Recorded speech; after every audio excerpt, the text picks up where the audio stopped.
Hello people, I'm Ginnymetheral and I am a 4th generation witch. Today's video is part of my much loved and missed Almanac series, and so we're looking at Witchcraft for the month of September.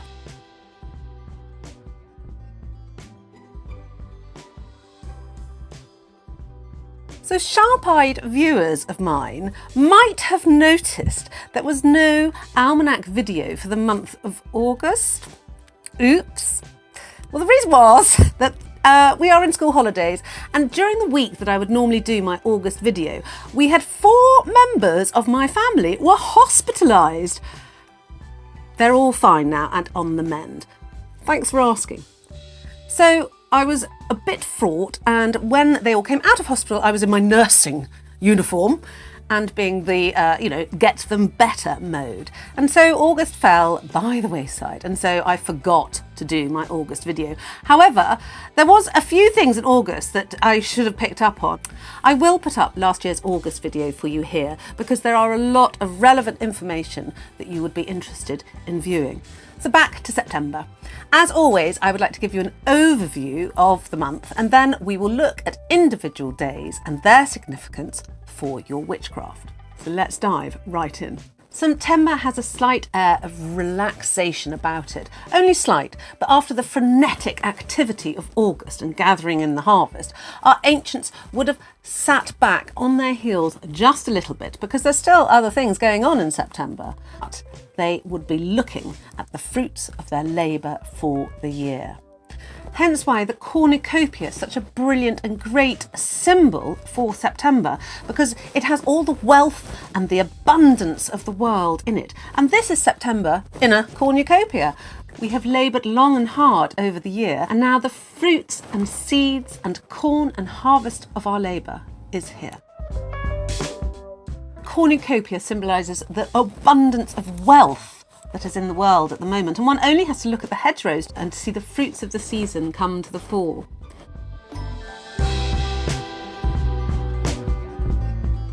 September is a time for wealth, and if you are feeling a bit short, good idea to do a money spell now, because September has that wealth. It is almost the conclusion of all the year's energy. It started in the spring with the growth of the fauna and the flora, and then the green man brought all this energy together, and now we have the abundance that is September. It is from this great fount of energy that is pooled together in the month of September that you can create great magic. September is the time to create those spells where you really want something big to happen. For example, fertility spells are especially well received in September. You know, we have all the fruits of our labours and the seeds ready for growth, and this seed energy that we have gathered in, you can use that magical energy to promote your fertility. I'll put my fertility spell up here for you. I haven't heard whether this works. I'm looking forward to seeing if it does. If any of you have done this fertility spell, would you let me know in the comments below? Weddings are also great to happen in September, and people considered weddings in September to be very blessed. I got married in September, so it's my wedding anniversary coming up of many, many years. I don't want to say how long I've been married, but a long time. And I always quite like it, yes. I got married at the Equinox in September. Perfect witchy time to get married. And it was beautiful. Marriages and weddings are obviously the start of something new, and this is perfect for September. Because September is all about starting something new. Do you want to change your life and start afresh? Well, September is the month to do it. Not just because it's September, but because the star sign Virgo is in ascendancy. And Virgo, it's all about organisation, practicalities and health. And this combined with the abundance of September makes it the best month for those big, life-changing moments. Likewise, September is the perfect time to start that new health regime. And for me, that means I'm going to do that diet to take off all those lockdown pounds and the little heaviness that I've managed to acquire recently. But I'm not going to start this regime on the 1st. I'm going to start it on the 7th. but more about that later. So this is my overview of September. It is a time of hope and doing and new beginnings. There is a lot of energy magic out there in the world waiting for you to use to your advantage. Right, having done the overview, let's get down into the detail. And of course, what better day to start than the 1st of September. This is the start of the meteorological, if I can say that right, meteorological autumn. Do you know, I looked that up and wrote that down, but actually I don't think I know what that really means for anything. I'm just going to go and have a quick look and find out. Bear with. So it turns out it's all about new weather forecast systems, and it's how the Met Office in the UK classifies the fact that it's autumn. Well, that was rather boring, wasn't it? So the 7th of September. Now this I do have a lot to say about, because of course it is the new moon, which is rising in Virgo. This new moon signifies, as all new moons do, new beginnings, new ventures. And with the wonderful Virgo giving you practicality, organisation, logical progression, and looking at a firm outcome, this is the time and the day that I'm going to start my diet.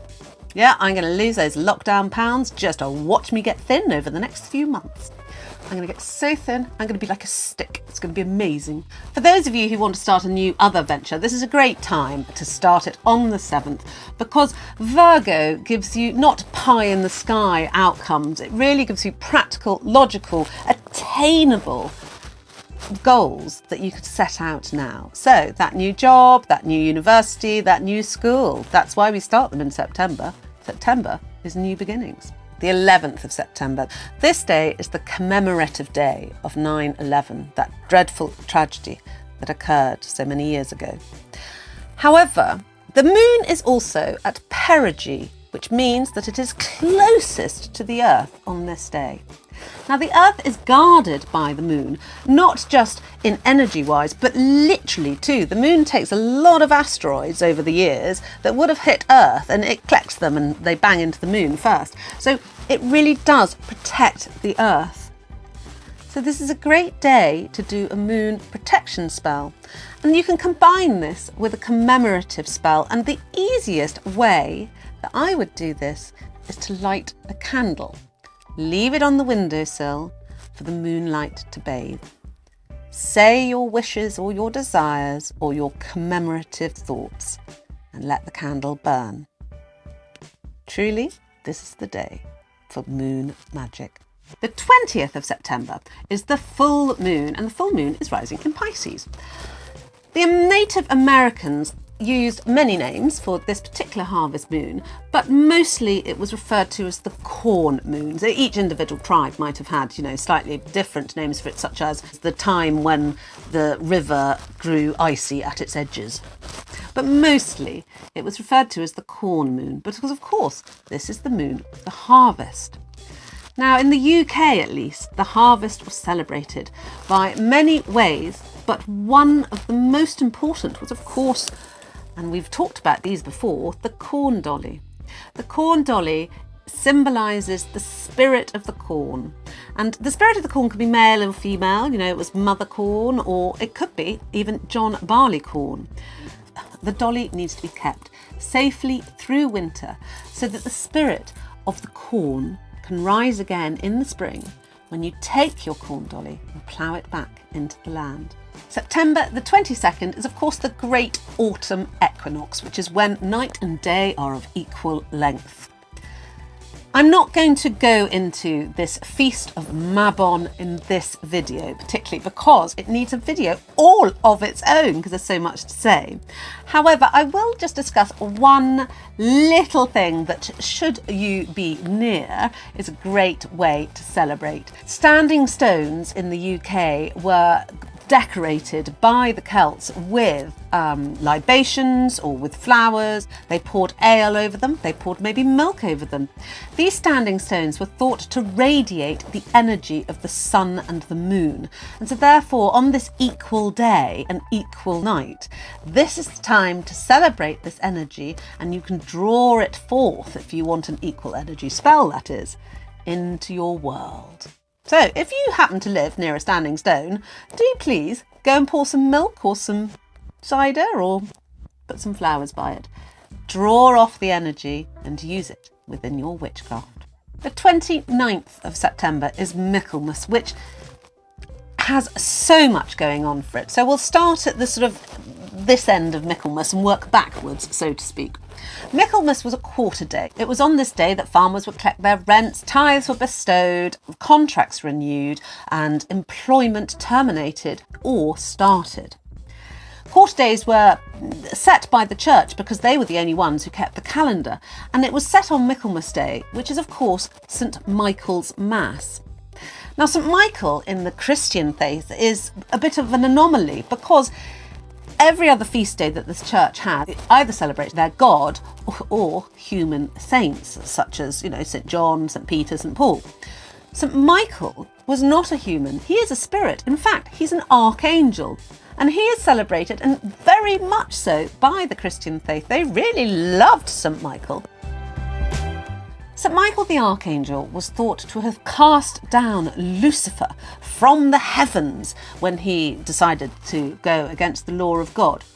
And on a side note, when Lucifer was cast down, he fell upon earth onto a blackberry bush on the 29th of September.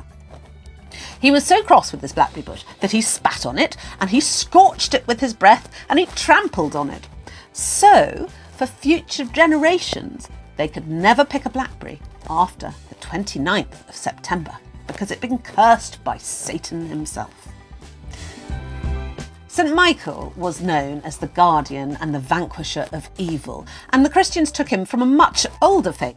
The Jewish tradition has him in the Bible as conquering evil and throwing Lucifer down, and there are many, many cultures throughout the world who have this spirit who vanquishes evil and guards the earth. The Celts also had something similar, but we don't really know. All we do know is that they understood that this protective spirit was around. There is a very famous ley line in England, which is called St Michael's ley line, which starts in the east of England and follows the path of the sun as it crosses through right down to the far southwest of England, where it settles behind St Michael's Mount. And along this ley line, there are many churches called St Michael's. And this was not a conscious decision by Christians because they took over these holy sites from the Celtic religion. I love Michaelmas. It's a really jolly festival. It's great for protection and caring for your family. Now is the time to go out and pick rowan berries and hang them in boughs over your doorway. A, they look beautiful, and B, they'll protect you from witches. What they actually protect you from is evil spirits because they have a really strong protective energy. Should you wish to cleanse your home, today, the 29th of September, Michaelmas Day, is the time to do a great cleansing and home protection ceremony. Don't forget, my cover meeting's coming up in a couple of weeks' time, and there is still time to join. Do go to patreon.com and look for it. And if you don't want to join as a coven member, I would be so grateful if you could support this channel in other ways, because I can't make videos without earning money. It's just, the correlation just doesn't work. Otherwise, I hope you enjoyed this video. And if you did, don't forget to look at my Instagram for those times when I'm not on YouTube. Give me a subscribe and a like. And I will see you next week.